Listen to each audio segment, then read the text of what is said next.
thank you for the welcome. Glad to be able to come here and talk about this. I see a few familiar faces, and I know there are some folks who've been to some of the regulation presentations have done on the Hill before. Welcome back. This is a little bit different from the way I normally do these things, because typically what I'll do in a presentation like this is talk about the results of some research and then say something about, well, and here's what this probably implies for policy that we ought to be thinking about.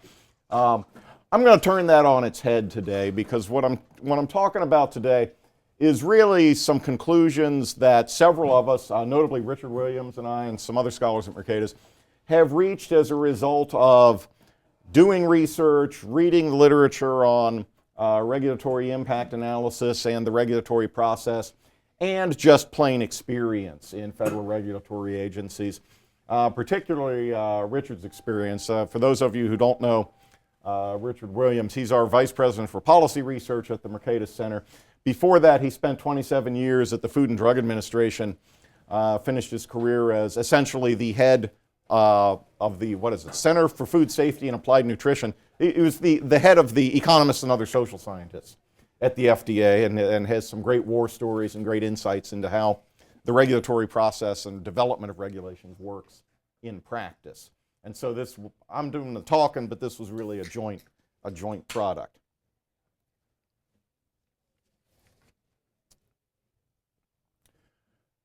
I'll give you the conclusion up front for a change. The conclusion we've reached after all this time is that regulatory reforms to get high-quality regulatory impact analysis are necessary before most other regulatory reforms can work. And all I'm going to do is the rest of today is, sorry, not the rest of the day, the rest of this lunch hour is explain and unpack that. Regulatory reforms to improve the quality of regulatory impact analysis are necessary before most other regulatory reforms can work. And that's because most of the other regulatory reforms presume that decision makers have in their hands good knowledge about the likely effects of potential regulations and the actual effects of regulations that currently exist. And if decision makers, whether we're talking about regulatory agencies, Congress, the President, if decision makers do not already have that information in hand, we're not likely to get good decisions, and we're not likely to get very good results out of other changes to the regulatory process that presume we already have that information. Okay, now in saying that, this is necessary for other regulatory reforms to work. To describe what I mean by work, I have to say something about, well, what does a good regulatory system accomplish? If we don't know what a good regulatory system is supposed to accomplish, we don't know how to judge whether it works. Well, I think this is a pretty good summary. This is from President Obama's executive order on regulatory analysis and review. But every president for the past 3 or 4 decades has said something like this. This is really kind of a bipartisan idea that regulations exist to accomplish certain types of goals, but we also need to be mindful of constraints or problems we might create when we're issuing regulations and take those into account. So regulations are intended to protect public health, welfare, safety, environment, security, various other things, but we also need to be mindful of their effects on things like economic growth, innovation, competitiveness, and job creation. So note that it considers, both essentially the things we think of as benefits of regulation and some of the kinds of things we might think of as costs of regulation. Now, this statement is a little bit wordy and has a lot of specific things in it. I can simplify it a little bit further. What we want a good regulatory system to do is solve more problems at lower cost with fewer regulations. Now, I know this must be a good statement of what a good regulatory system is, because there's something in this statement to annoy everybody. Right? Republicans can be upset with me because it actually suggests we want government agencies to accomplish more. Democrats can be upset with me because we're suggesting they ought to be doing it with less, fewer regulations. And in some ways, this might sound like a radical statement about what a regulatory system should accomplish. But if you back up and think about it a minute, this is what we expect to see in everyday life and every other part of what goes on in our society. The way a society progresses is by people figuring out how to do more with less, improve productivity. That's how societies progress. That's how economies grow. That's how each of us progresses through a career, right? You demonstrate your ability to do more with less. You demonstrate the ability to accomplish things with less time, or you demonstrate the ability to do more complex things and solve more difficult problems. And that's how, you know, folks move up in a career. You demonstrate your ability to do more with less. Got another example that I brought with me. This is actually the first full smartphone I've ever owned. I got it a week and a half ago. This thing cost less than half what my wife paid for a similar model a couple of years ago. And it certainly does a lot more than my previous phone did. Thanks to this, now I can access my work emails from anywhere. Oh, joy. I'm sure many of you share that kind of joy if you're carrying one of these things around with you. It's certainly going to make me more productive, help me do more with less. We've also certainly seen, you know, in the field of communications, these things are constantly improving. We're constantly able to do more at lower cost. It's just something we take for granted that we're going to normally see in most parts of the world, or not in most parts of the world, but in most parts of our lives. We shouldn't expect any less out of our regulatory system. I mean, that's really the theme of government management improvement efforts, whether it was a program assessment rating tool under the Bush administration or the National Partnership for Reinventing Government under the Clinton administration. I used to do government performance stuff before I got into studying the regulatory system. But the idea is improvement, do more with less. But how do we know if a particular regulation is going to do this? How do we know if a regulation that already exists is doing this? Well, I don't mean to offend anybody in this room, because the fact that you've chosen to come to something like this means you don't think like this. But often in this town, all too often, the answer to those two questions I've posed is, well, those are silly questions. Those are silly questions because we know that a regulation will accomplish what we want it to, and we know we will do it. We know it will do it at a reasonable cost or lower cost. And the reason we know this is because that is our intention. There's an incredible amount of decision-making that goes on in this town based on intentions rather than actual evidence. Well, unfortunately, actual knowledge requires hard work, understanding cause and effect, understanding whether a regulation is likely to produce the desired results, and what kind of undesirable results might it produce that we can perhaps mitigate through the design of the regulation. That is what regulatory impact analysis tells us.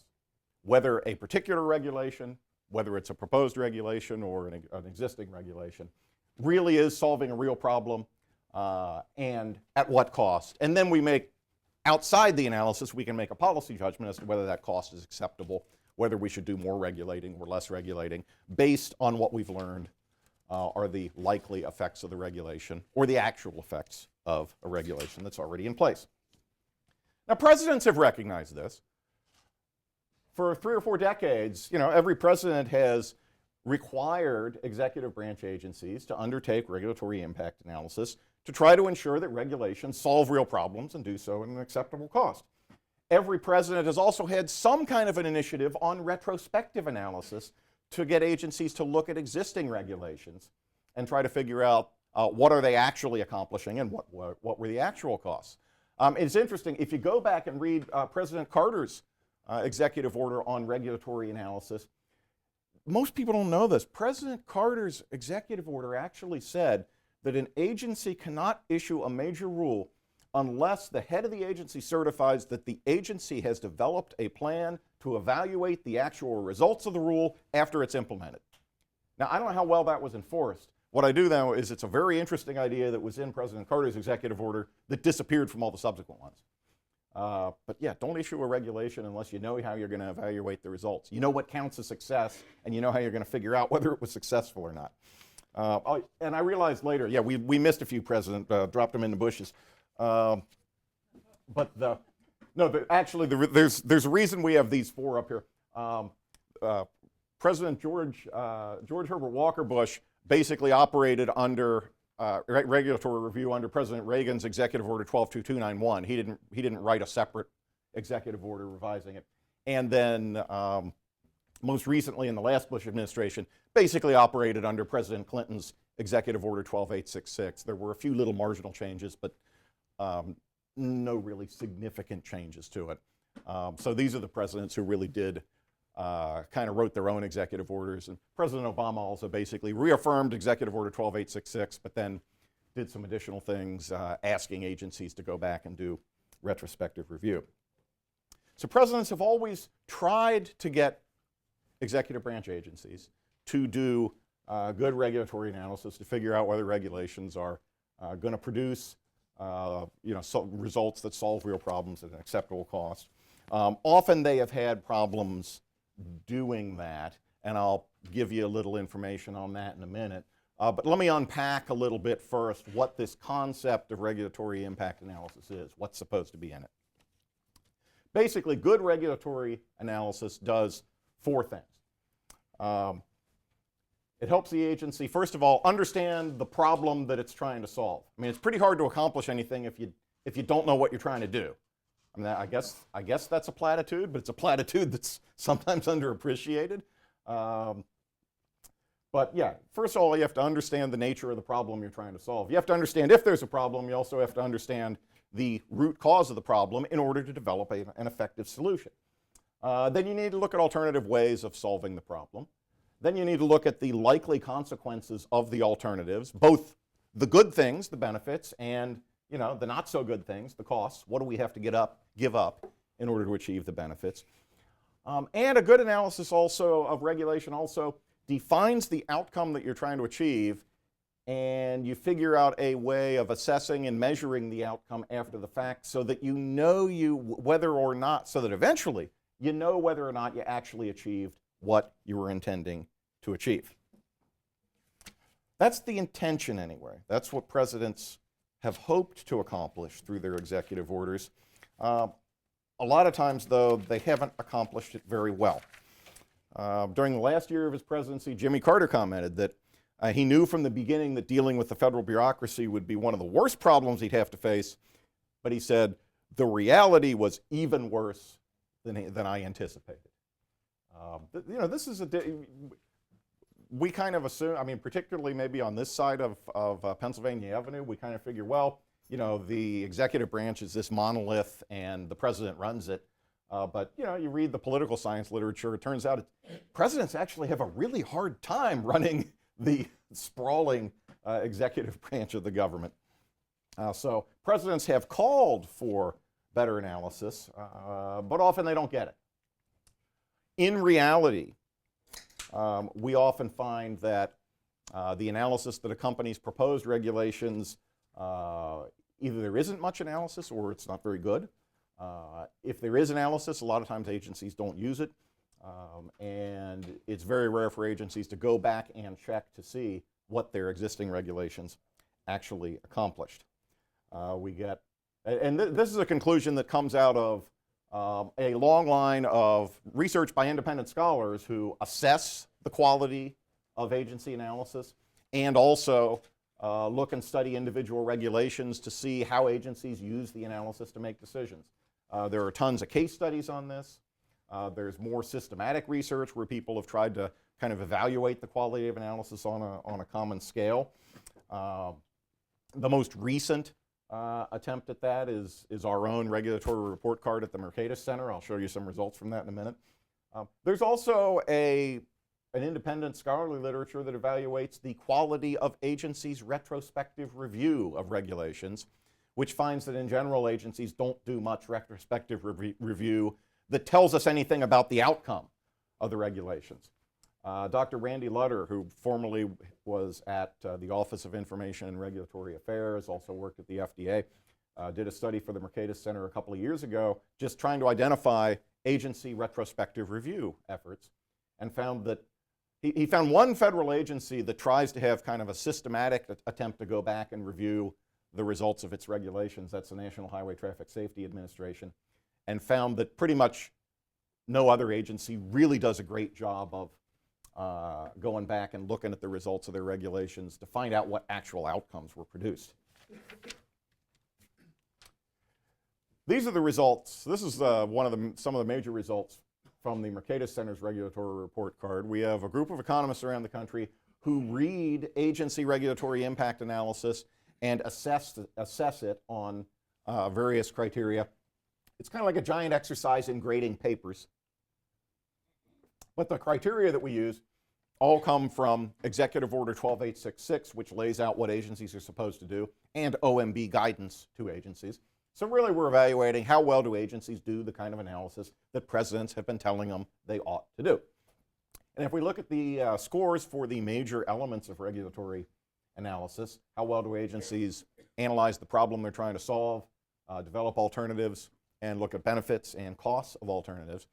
On a scale of 0 to 5, 5 being, quite good and pretty complete, and 0 being no relevant content, the average score for the years 2008 to 2012 on 108 economically significant regulations, which are the really big ones, the average score is 3 points or below, which, I don't know how y'all grade or how y'all were graded when you were in college or graduate school or law school, but at least the way I grade, if I've got something that's earning about 60%, in my book, that's an F. So you can find good examples, and you can find good examples of analysis that affected decisions, but those are the exceptions rather than the rule.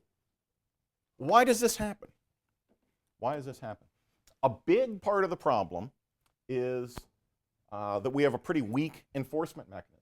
We have an executive order telling agencies to do this. We have some pretty good OMB guidance. It was even peer-reviewed by external experts in doing this kind of analysis, telling agencies in greater detail how to do this. We have some pretty good standards, some pretty good guidelines. We don't have a very strong enforcement mechanism. For those of you who maybe don't follow regulation closely, the enforcement mechanism for these presidential requirements for executive branch agencies is review of regulations, proposed regulations and final regulations, by the Office of Information and Regulatory Affairs inside the Office of Management and Budget. Now, that office, the acronym is OIRA. The folks who work there refer to themselves as OIRanians. That office is composed of 38 people, and they don't all work on regulatory review. That office is actually smaller than it was when it was created in 1981. That office also has kind of a conflicting mission. OIRA has two roles. One is try to ensure high-quality regulatory analysis. The other is trying to ensure that regulations reflect the president's policy priorities and philosophy. In a conflict between good analysis and the politics of the president's priorities, guess which is likely to win? There are plenty of cases where essentially, despite its best efforts and best intentions, and I know some of the folks who work at OIRA, they have very good economists and other analysts, and they really want to do this stuff well, and they want to get agencies to do this stuff well. But there are plenty of times where, because of policy priorities, they're told to essentially back off and don't make so much trouble. One of those examples actually occurred back when Richard Williams was at the FDA. The FDA was proposing a rule for hazard analysis and critical control points for seafood, to try to make seafood safer. The only problem was the epidemiologists at the FDA and the economists at the FDA agreed that this regulation wasn't addressing a real problem and just a significant problem and wasn't really going to create any benefits. But the agency wanted to send the regulation to OIRA with an analysis showing that the benefits were well in excess of the costs. And so the folks who wrote the regulation essentially sort of arbitrarily cut down the cost numbers. And they had two scientists at the agency, one of whom was going to be retiring soon, estimated, which means arbitrarily said without support, that the rule would eliminate half of all seafood-borne injuries and sicknesses. Richard was told, as the economist in charge of this, that if you can't agree to change the benefit and cost numbers, this was on a Friday afternoon, don't bother coming back to work on Monday. By the way, this story is in a paper that he wrote that's on our website too, so it is documented. So then the regulation went over to OIRA, and the OIRA folks, being good analysts, saying, okay, the cost and the benefit figures on this seafood regulation look pretty fishy, and they were highly critical of them. The direct quote from Richard's paper is, OIRA staff who thought the benefits and costs were poorly estimated were told by the White House to back off. I've seen this happen with other types of regulation. The most glaring example in the Bush administration was Homeland Security regulations issued right after 9/11. Virtually no regulatory impact analysis accompanying them because, of course, this is security. That's important. That means we don't have time to figure out whether this is actually going to be effective. Similarly, in regulations implementing the Affordable Care Act in the Obama administration have very low quality analysis. It's very comparable to the quality of analysis for the Bush administration early regulations implementing Homeland Security. But more generally, there are ways of kind of measuring agencies' policy priorities and whether the agencies are doing, the agency's mission is something that sort of conservatives should like or liberals should like. And we find there's a very interesting correlation that essentially in the Bush administration, agencies that conservatives ought to like got away with doing lower quality regulatory analysis, and the relationship reverses in the Obama administration, where agencies liberals ought to like got away with doing lower quality regulatory impact analysis. So politics and policy decisions that are made before analysis is done matter a lot and seem to actually have an effect on the quality of the analysis that's done. We also find, even when analysis is done, that it often doesn't seem to have much of an effect on decisions. I call it ready, fire, aim rulemaking, because it appears that in many cases what's going on is agencies make decisions about what regulations they want to issue and how to write them, and then hand the regulation off to an analytical staff, more or less with instructions to write an analysis that justifies this regulation. We've looked at, as I mentioned, 108 economically significant regulations. Those are the really big ones, issued from 2008 to 2012. In 2/3 of them, you read the notice of proposed rulemaking, and you cannot find an explanation of how anything that's in the regulatory impact analysis affected decisions that the agencies made. Now, I'm not talking about whether the benefits of the regulation are bigger than the costs. I'm not talking about whether the agency chose the alternative that maximized the difference between benefits and costs. I'm talking about 2/3 of the cases, you can't find any explanation in the NPRM of how the agency used anything that it did in the analysis to make a decision about the regulation. I mean, forget benefits and costs. Even, did it refer to the analysis to say, well, we project that the regulation is going to have this effect, and that's a good thing, and that's why we wrote the regulation this way. You can't even find that. That really suggests that in an awful lot of cases, the analysis is an afterthought after major decisions have been made. And therefore, we ought to be really careful about relying on the analysis that the agencies produce for reliable information about the effects of the regulation. That, by the way, is one of the problems with the annual Office of Management and Budget report to Congress on the benefits and costs of federal regulations. If you read the law mandating this report, you would think that Congress was telling OMB to go study existing regulations and tell us what the actual effects were. If you read the OMB report carefully, you find out it compiles all the figures the agencies projected at the time they issued the regulation on what they thought the benefits and the costs were going to be. And sometimes these reports even then make claims about this proves our administration's better because the benefits are bigger than the costs by a larger amount than in a previous administration, when in reality all they're doing is compiling numbers that were the agency's guesstimates before the fact, not the actual results of regulations. Now, all of this talk about analysis may seem abstract. Let me give you an example that might make it a little more concrete why this matters. In 2013, the Food and Drug Administration proposed a regulation that was intended to make animal food safer. This was part of a series of regulations proposed to implement the Food Safety Modernization Act. And essentially the regulation said that anyone who handles, transports, or stores animal food has to have plans and processes in place to ensure that animal food is as safe as human food. That's a little bit of a simplification, but that's basically the gist of it. Now, the FDA said the intent was to prevent foodborne illness, but it didn't really try to trace the problem to any kind of a root cause. It just said, well, sometimes people get sick after handling animal food, and so we need to make animal food safer. And sometimes animals get sick from bad food, so we need to make animal food safer. The FDA actually said it did not have enough data to estimate the benefits the regulation would create. So we're going to do this regulation, but we can't tell you how much of an effect it's going to have. Well, we had the good fortune at the Mercatus Center to have somebody who spent 27 years at the FDA and knows how the FDA normally does these things. And Richard and I actually wrote and submitted a comment on this regulation where we did an estimate of the benefits of the regulation using the methods that the FDA would commonly use, and found that the regulation would produce about $13 to $17 million worth of benefits. Almost all of that is by preventing salmonella infections in humans. The reason we were able to try to figure out the benefits is we looked for the root cause of the problem and found that, well, the big issue here was people getting salmonella from animal food. Now, if you think about that, these are the kind of scenarios where that happens. Apparently, there are some people who do not wash their hands and stick their fingers in their mouths after feeding dead mice to live snakes.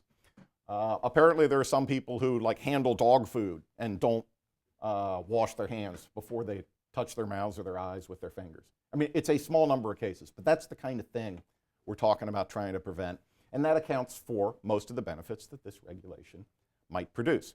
And then there's a little bit of a benefit from preventing sickness in animals, livestock, and so forth, but you would hope that farmers have a pretty strong financial incentive to prevent that anyway, and that's probably why the benefits of this regulation from protecting livestock are so little, because farmers have probably already got the problem pretty much under control. Okay, but because we traced the problem to its root cause, we were able to figure out an estimate of benefits. And if we compare it to the estimate of cost, the FDA did estimate that the regulation would cost $87 to $129 million a year. So not a very cost-beneficial regulation. Because we looked for the root cause of the problem, we were able to identify an alternative way to do the regulation that the FDA didn't think of, which was, why don't you just apply this to the pet food industry? Because that's where you're getting salmonella infections that affect people, and that's the biggest problem that this regulation addresses. If you limit the regulation to the pet food industry, you get almost all of the benefits. And then if we take the FDA's cost figures and scale them down to reflect the fact that a lot fewer people have to comply if you limit it to the pet food industry, that cuts the costs down so that maybe a regulation focused on the pet food industry would have benefits greater than the costs. It would produce all of the benefits to human beings that the proposed regulation produced at much lower cost. Now, I mentioned we just scaled down the FDA's cost figures. We didn't try to verify them, so I can't vouch for whether those cost figures are accurate or not. But I mean, if FDA had done the analysis, they could have proposed this alternative, which might have looked pretty good compared to what they actually did propose. The FDA later on in 2014 issued a supplemental proposal that continued to ignore this alternative. Another reason I like this example is, there's this urban legend that regulatory impact analysis is anti-regulatory, and it's a tool of people who want to stop regulation. Some of it's because of the historical accident that OIRA review started under President Reagan, because OIRA was created in 1981 by the Paperwork Reduction Act, which was signed by President Carter. This example, I think, shows that if you actually care about solving a problem and having a regulation that will produce benefits, you should care about doing good analysis as well. Now, I've talked a lot about analysis. I'm not trying to imply that good regulatory impact analysis will solve all the problems with our regulatory system or address all the problems with our regulatory system. I mean, clearly, if you back up and think, the Administrative Procedure Act that sort of sets all the rules for notice and comment rulemaking, it's also concerned not just with making sure regulations get results, but also with ensuring that the regulatory process works in a transparent fashion, that regulators can be held accountable in the democratic process in some way, giving folks who are affected by a regulation adequate notice and opportunity to comment on how the regulation will affect them, and make other suggestions. So a good regulatory system doesn't just produce good analysis, it also gives stakeholders sufficient time to comment, gives stakeholders an opportunity to challenge the analysis that an agency does. A good regulatory system would also insist that agencies have to provide good, substantive, evidence-based responses when they disagree with stakeholder comments. Some of those kind of things. So, those are not just issues of regulatory impact analysis. Those are broader issues that need to be addressed in regulatory reform as well.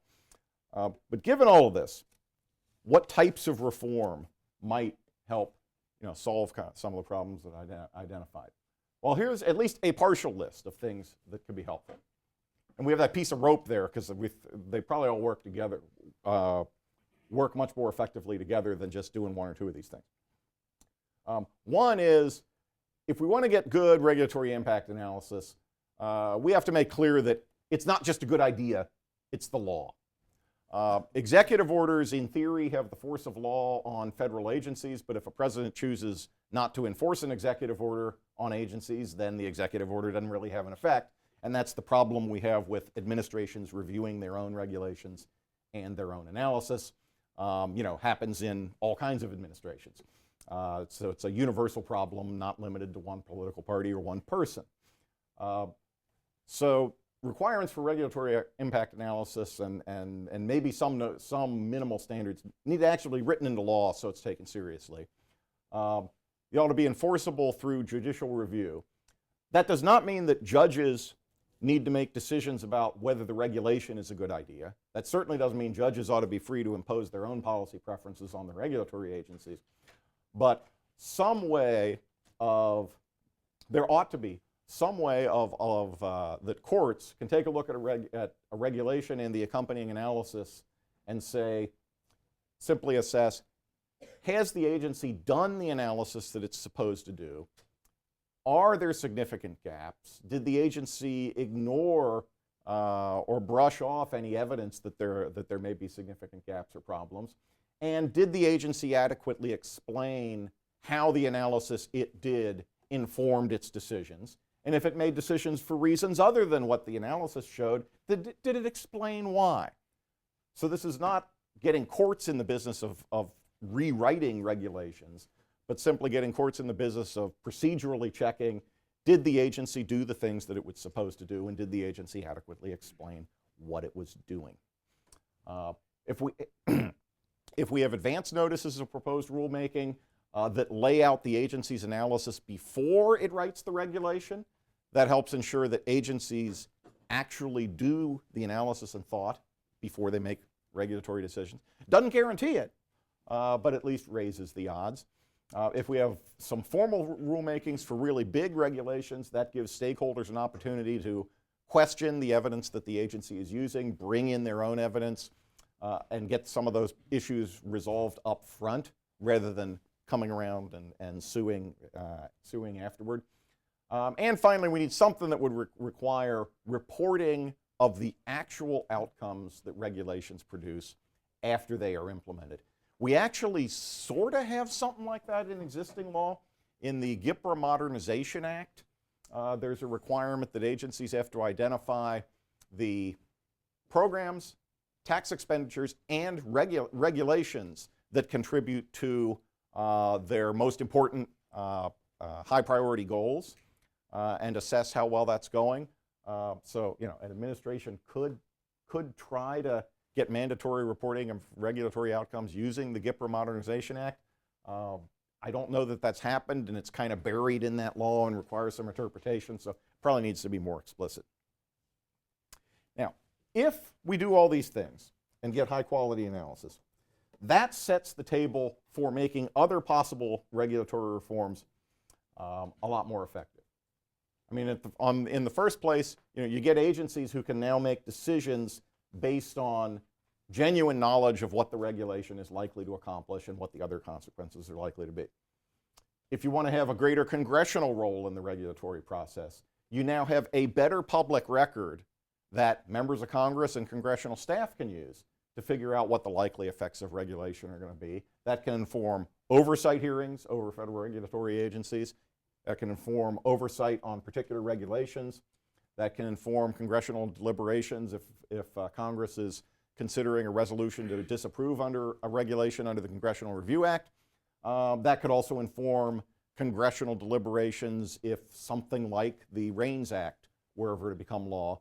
If Congress is going to pass judgment on the final version of regulations, it'd be a good idea to have some really good information about the likely effects of the regulations before Congress sits down to try to vote on something like that. If you're concerned about small businesses and you want to do regulatory reforms that try to address small business issues, well, you know, it'd be a good idea if we're trying to look out for small businesses, it'd be a good idea to know whether small businesses substantially contribute to the problem a regulation is trying to solve. So there we go back to our analysis of the problem. It'd be a good idea to know whether there's a less burdensome alternative, an alternative less burdensome to small businesses that might help solve the problem or a substantial part of the problem. So there we are back to analysis of alternatives. It'd be helpful to know whether proposed regulations give bigger businesses a competitive advantage over smaller businesses. These are things that agencies are supposed to be looking at under the Regulatory Flexibility Act. There is some discontent with the quality of what agencies are doing there. Better regulatory impact analysis at the front end could help answer those types of questions for small business. And finally, if your concern about regulation and regulatory reform is about the overall effect of regulation on economic growth, jobs, that kind of thing, it's kind of hard to know that if we don't know what results regulations are actually likely to produce or what results regulations in practice are producing. And so better regulatory analysis would help set the table for a better understanding of how regulations affect the economy in general.